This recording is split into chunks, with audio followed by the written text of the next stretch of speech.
Shalom, Bapak Ibu Saudara. Kita melanjutkan studi kita kristalisasi masih 2 Yohanes ya.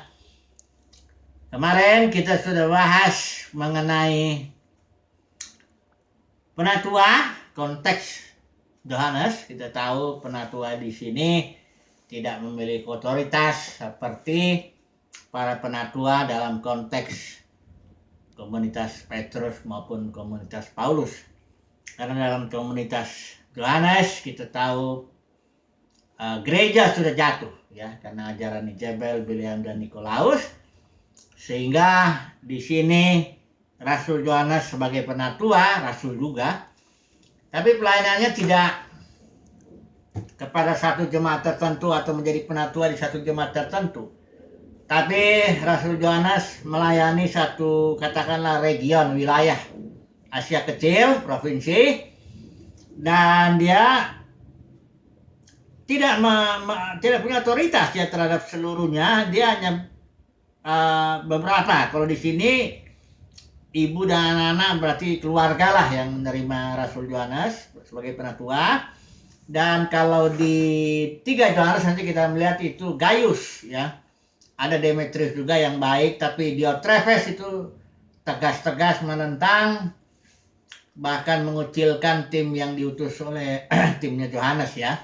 Jadi 1 Yohanes juga itu surat umum yang tidak ditujukan kepada satu lokal tertentu, karena secara keseluruhan gereja sudah jatuh dan mengucilkan Rasul Yohanes di Pulau Patmos ya. Ingat ya, Rasul Yohanes dikucilkan di Pulau Patmos karena firman Tuhan, bukan oleh Kaisar Domitian ya, bukan itu.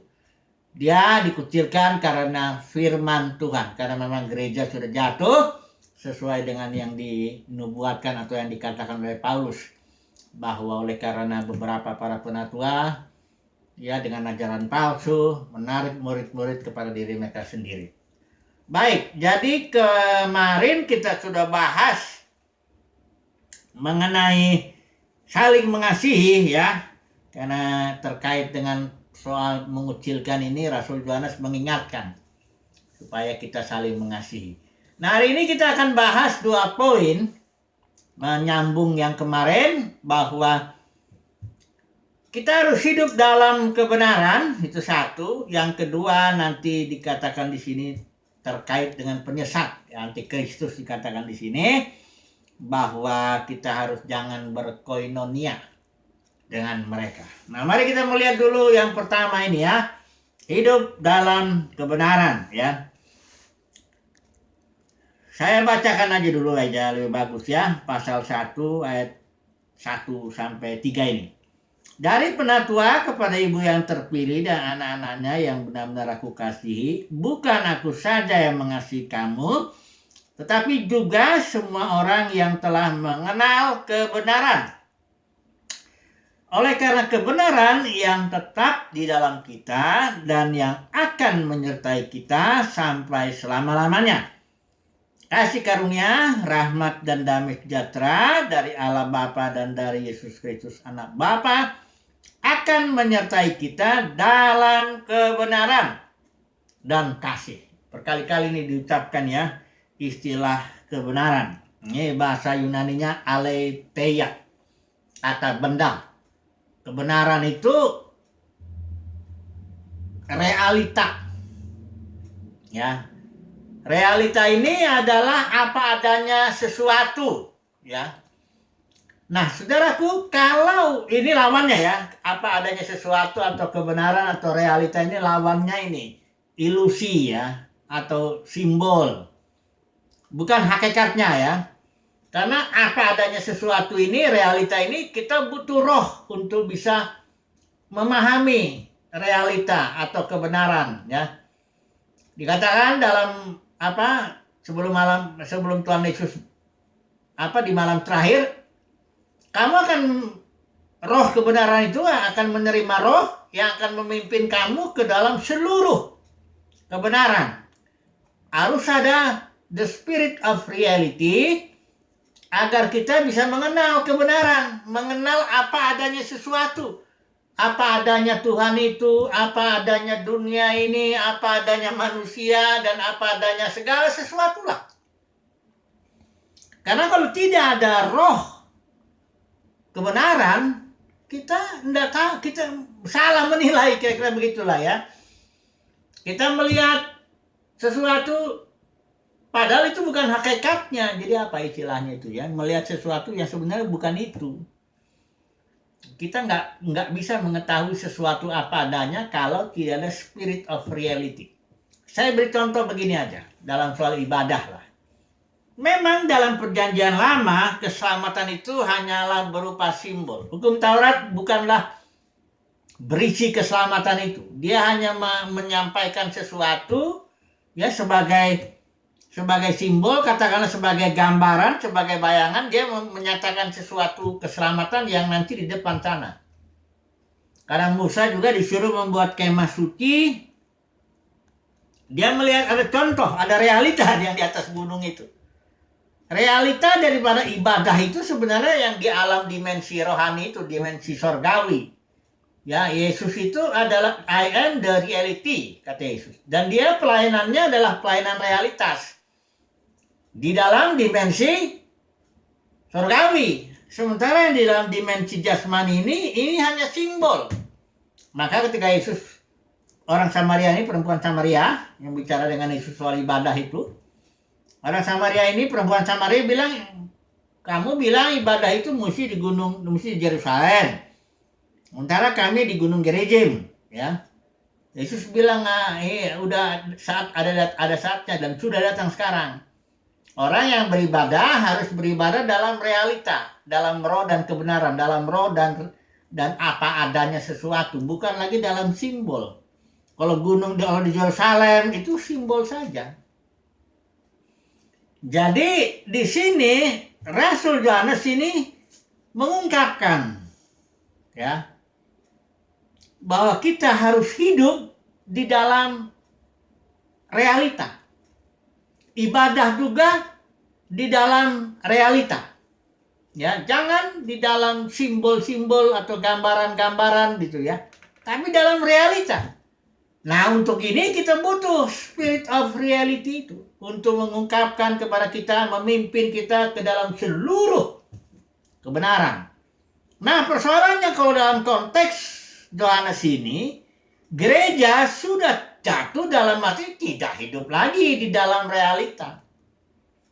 Malah gereja dibawa. Bahkan sampai sekarang ini dunia kekristenan lah, supaya gampangnya lah, langsung kita lihat contohnya di sini lah. Dunia kekristenan sudah dibawa menjauh daripada hakikat ibadah itu. Alkitab bilang ibadah itu harus dalam realita, dalam roh dan kebenaran. Dalam roh artinya tentu dipimpin roh. Ibadah itu adalah sesuatu jenis, bukan jenis. Ibadah itu adalah kehidupan yang dipimpin roh hari lepas hari, saat demi saat. Orang kalau makan pada waktu yang tepat sesuai kehendak Bapa, dia sedang ibadah. Dia seorang ibu rumah tangga bekerja, menyapu atau masak atau apa, itu kalau dilakukan di dalam kebenaran, dalam realita, itulah dia ibadah. Bekerja di pabrik, bekerja di bengkel, di mana itu ibadah. Tapi sekarang ibadah dalam dunia kekristenan sudah diarahkan menjadi suatu tempat, harus di gedung tertentu. Dengan mengutip Ibrani 10 ayat 25, jangan meninggalkan pertemuan ibadah. Padahal di situ istilah Yunaninya kita tahu, episinagoge itu suatu pertemuan di alam spirit, di dalam dimensi surgawi. Jadi ibadah itu sudah tadinya dia dalam realita, karena kejatuhan dunia kekristenan menjadi ibadah itu dikotakkan ya. Hanya waktu tertentu, misalnya ibadah kebaktian itu dari jam 10 atau jam 12 misalnya. Melakukan ritual tertentu, melakukan aturan tertentu, ada perpuluhannya, ada buah sulungnya, ada macam-macamnya. Ini ibadah yang tadinya dalam realitas sekarang jatuh ke bawah. Ini menjadi alam yang menjadi kacau ini. Nggak tahu saya ini ibadah, yang jelas ini dibilang simbol ya nggak juga. Kalau simbol itu harus kayak Yudaisme. betul-betul potong binatang. Itulah simbol ibadah binatang itu, hewan itu, domba itu domba Elohim itu yang realitanya itu Yesus. Jadi saya nggak tahu ibadah dalam ibadah kekristenan ini dibilang simbol enggak, dibilang realita juga enggak. Ya. Jadi hanya semacam ritual saja. Barangkali tidak ada artinya seperti itu. Bukan berarti Tuhan tidak bekerja, bisa jadi orang diberkati di situ. Tapi bukanlah itu ibadah dalam realita, ibadah dalam kebenaran. Sekali lagi, ibadah yang sejati, orang hidup dalam kebenaran itu, hidup dalam realita, dipimpin oleh spirit of reality. Ya. Itu makanya di sini dalam kondisi gereja yang jatuh ini, dalam konteks Rasul Yohanes juga tidak ada lagi ibadah-ibadah. Karena sudah mulai ada Diotrephes yang mau mulai menarik murid kepada dirinya, memecah gitu. Gereja udah kacau balau. Jadi di sini Rasul Yohanes bilang, ya dia bersukacita ya, karena dia bilang nggak ada emang yang lebih dari sukacita dia mendengar anak-anaknya hidup dalam realita, hidup dalam kebenaran. Nah, oke. Kita masuk sekarang ke poin yang kedua ini, mengenai jangan berkoinonia dengan para penyesat. Saya bacakan dulu ayatnya ya. Yang ayat ke-7 sampai ayat yang ke-11 ya. Mari kita baca dulu nih. Sebab banyak penyesat telah muncul dan pergi ke seluruh dunia. Ini ingat ya, dunia yang dimaksud Rasul Yohanes. Ini istilah Yunani kosmos, tentu banyak artinya, sesuai konteks. Misalnya ketika Yohanes 1 ya, ia datang ke dalam dunia dan dunia tidak mengenalnya. Itu dunia yang pertama itu datang ke dalam dunia itu geografis ya. Maksudnya Yesus datang kan ke sana, ke Palestina, tanah Palestina. Ya. Kalau misalnya dikatakan karena begitu besar kasih Bapa kan dunia ini, itu tentu semua orang. Walaupun ada juga orang berpandangan hanya orang-orang pilihan saja. Tapi yang dunia di sini, perhatikan di ayat 7, saya konteksnya ya. Sebab banyak penyesat telah muncul dan pergi ke seluruh dunia. Dunia di sini bukan geografis yang dimaksud itu, seperti Yohanes 1. Bukan juga seluruh dunia dalam pengertian semua manusia. Karena penyesat ini itu berasal dari, ini atau antikristus itu dia berasal dari antara kita, tapi bukan termasuk pada kita. Ya, jadi kalau saya minta bantu dulu surat Yohanes ya, surat Yohanes ini ya. Mereka berasal dari kita, tetapi tidak sungguh-sungguh termasuk ke dalam kita. Coba dulu ya, saya coba cari, mudah-mudahan dapat ini ya. 1 Yohanes ini ya, para penyesat atau antikristus itu ya. Ayat 19 ya, pasal 2 ya. Ini bicara soal penyesat itu antikristus ya. Memang mereka berasal dari antara kita, tetapi mereka tidak sungguh-sungguh termasuk pada kita. Jadi penyesat itu, antikristus itu, bukan orang yang di luar dunia keagamaan, katakanlah begitu. Bukan, dia di dalam. Jadi kalau dikatakan di sini, jadi di sini sebab banyak penyesat telah muncul dan pergi ke seluruh dunia. Dunia yang dimaksud di sini adalah dunia keagamaan. Yang di zaman Rasul Yohanes itu gereja-gereja yang sudah jatuh. Dalam dunia kekristenan ini saat ini sama aja, karena dunia kekristenan itu sudah hancur menjadi tadinya gereja, hancur menjadi ribuan denominasi, 5.000 itu minimal. Kalau yang kecil-kecilnya itu dihitung, kalau yang besar maksudnya Presbyterian, Baptis, Episkopalian dan Pantekosta, Karismatik, apa semua itu, kalau dipecah lagi bisa 10.000 barangkali. Jadi dunia keagamaan ini para penyesat itu ada di sini. Jangan dicari para penyesatnya misalnya tokoh komunis, misalnya Mussolini atau Hitler atau iya, memang dia antikristus, melawan Kristus, tapi bukan itu yang dimaksud Rasul Yohanes. Yang dimaksud Rasul adalah penyesat berkeliaran dalam seluruh dunia, maksudnya dunia keagamaan. Karena mereka itu, para penyesat itu berasal dari kita, tapi tidak sungguh-sungguh termasuk pada kita, begitu ya. Nah, ini penyesat ini punya ciri, dikatakan di sini. Saya baca lagi ya. Sebab banyak penyesat telah muncul dan pergi ke seluruh dunia yang tidak mengaku bahwa Yesus Kristus telah datang sebagai manusia. Jadi begini nih, kan kita tahu dalam konteks Rasul Yohanes ini ada ajaran yang sesat di zaman itu yang namanya Gnostik. Berasal dari istilah gnosis, pengetahuan. Mereka bilang kami punya pengetahuan yang tidak dimiliki oleh orang-orang Kristen yang lain. Nah, mereka ini punya satu ajaran mengatakan bahwa yang ilahi, Kristus itu tidak bisa masuk, tidak bisa menyatu ke dalam yang jasmani. Yesus itu yang jasmani.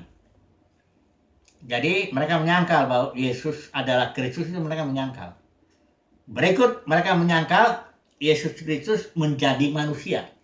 Karena mereka bilang Yesus Kristus enggak sebenarnya nggak pakai tubuh jasmani, kelihatannya aja. Ya banyak variasi ajaran itu, ada dokea ajaran yang nampaknya aja dia pakai tubuh jasmani, sebenarnya tidak. Jadi mereka menyangkal, intinya menyangkal inkarnasi lah, ajaran Kristus bahwa firman menjadi manusia itu yang disangkal. Supaya nanti berkembang kalau di zaman ini ya, di zaman ini itu New Age. New Age itu malah kebalikannya. Dia bilang di dalam diri setiap orang ada Kristus. Ada yang ilahi, Elohim atau apapun istilah mereka. Mereka bilang asalkan seseorang sadar, ya, maka dia akan menjadi ilahi. Ya. Jadi mereka bilang bahwa semua manusia di dalamnya itu ada Kristus. Nah, tinggal dia barangkali dengan latihan pernapasan, dengan yoga, apa semua bisa jadi sadar gitu ya.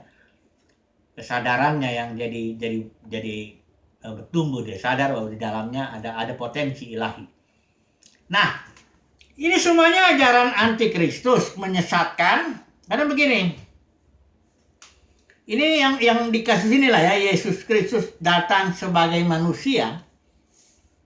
Ini bukan hanya Gnostik itu tadi, tapi ada satu lagi, yaitu bahwa Yesus Kristus datang di dalam dan melalui murid-muridnya atau pengikutnya yang kecil.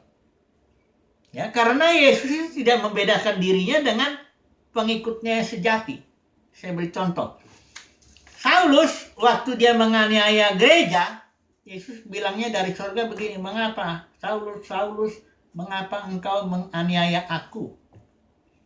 Itu sebabnya sebenarnya Yesus itu datang di dalam dan melalui manusia. Siapa manusia itu? Yaitu pengikutnya. Nah, ini orang ini tidak mengakui ya, Yesus Kristus telah datang sebagai manusia.